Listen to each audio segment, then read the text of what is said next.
something at Meta, Mads? Well, just juxtaposing the two companies, there's a Meta and Microsoft. So both of them are plowing money like crazy into CapEx, into AI data centers. Both of them were great on revenue. So Meta, they were up 24% year on year, nearly 60 billion in revenue. The stock guidance is up. Everything was great.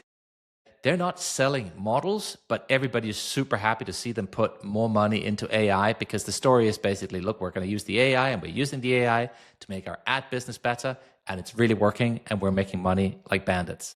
Microsoft, on the other hand, are also making money, but Azure growth has decelerated while CapEx, the spend on CapEx is accelerating.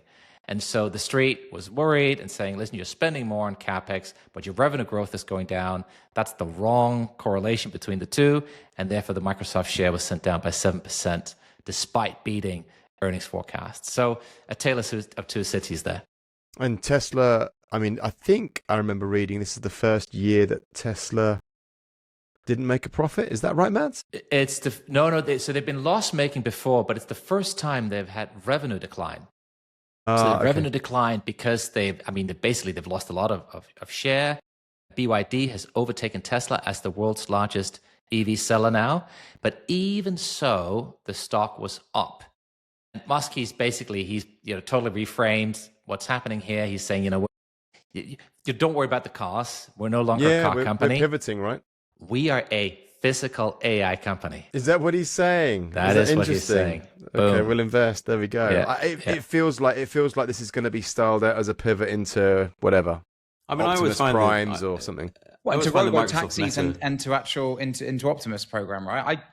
If I was Tesla, I would be doing this. No, this is the smart thing to do. I 100% agree, and I think the robot taxis. I mean, I think people underestimate how big this is going to be, because if you look around the world, yes, Waymo is clearly ahead. They're launching in London this year, but they're ahead in terms of the rollout of the cars and the safety record, and they've got great performance in the streets today.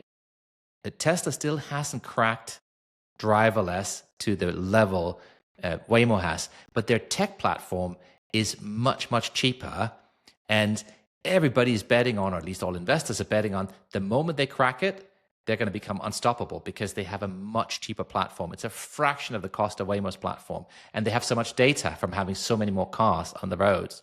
So the combination of a different technology architecture that's cheaper to make, and all the data they've been accumulating, gives them a great position as soon as they crack the last element. Now, can they do it? I mean, listen, people have lost a lot of money betting against Musk, so I think it's not a stupid bet. Andrew, you want to chime in there?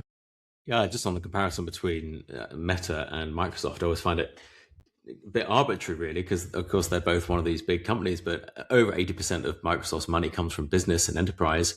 Consumer is a side dish, whereas Meta is the inverse of that, with a tiny, tiny percentage of, perhaps that coming from VR, 1-2% perhaps, despite all the money they spent and the cool tech.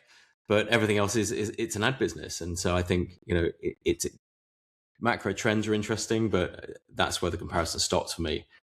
The other interesting news with Meta, of course, is that they're rolling out this premium service in the UK because of the constraints on data protection.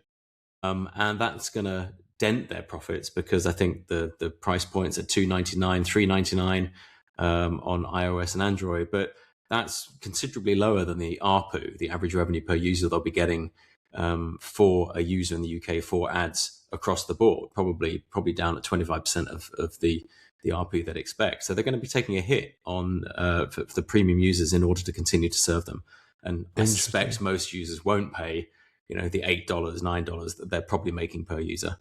Matt, do you know what Meta's core revenue source is? Is it Instagram, or do you know which actual product that's the hot one? I don't. I'm not sure of the split, but Insta is certainly up there. I mean, it's and surprisingly, the Facebook, the legacy platform, I don't know who still uses it, but apparently many people do. Old people like us use. I mean, I've deleted all these accounts in 2014. I haven't used any of them forever, but it's old people. My mum's on it. Best guess is that it's Instagram and Facebook, probably between the two. I should think they're probably evenly split. I'm intrigued.